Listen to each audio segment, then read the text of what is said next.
C'est une grande perte pour l'histoire de l'architecture marocaine moderne, vu qu'avec lui et son associé complice Abdel Faraoui, c'était parmi les grands acteurs de l'architecture de l'indépendance au Maroc, à partir des années 50-60.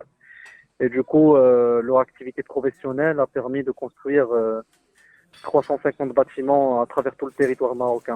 Et donc, c'est quelque chose qui est très notable, vu qu'ils ont construit à travers tout le sol et différents équipements.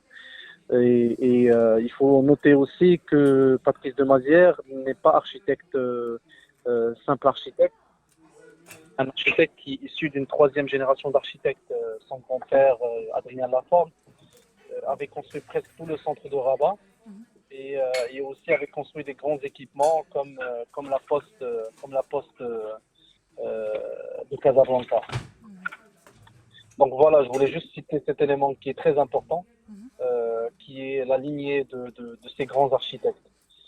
Maintenant, pour le contexte, il faut savoir que Patrice de Mazières, il a travaillé dans un contexte où le Maroc venait de construire son pays et venait d'exprimer son architecture moderne. Donc, il a été baigné dans une nouvelle génération d'architectes qui ont construit le Maroc indépendant, notamment ses grands collègues et amis Aslan Faraoui, Jean-François Zélaco, Elias Aguri, Henri Tastemin, Louis Rioux.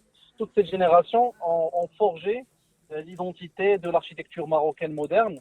Et d'ailleurs, l'architecture, elle est toujours intemporelle par leur esthétique qui est d'ailleurs toujours d'actualité en ce moment. Et donc ça, il faut vraiment le citer, qui est très très important. Autre chose, c'est la participation à un événement national, c'est la reconstruction d'Agadir.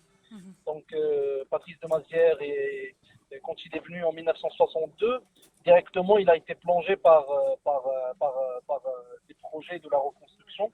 Donc il a participé activement à cette époque-là en construisant plusieurs bâtiments remarquables à Agadir, qui sont d'ailleurs toujours existants et qui sont toujours bien remarquables à l'époque.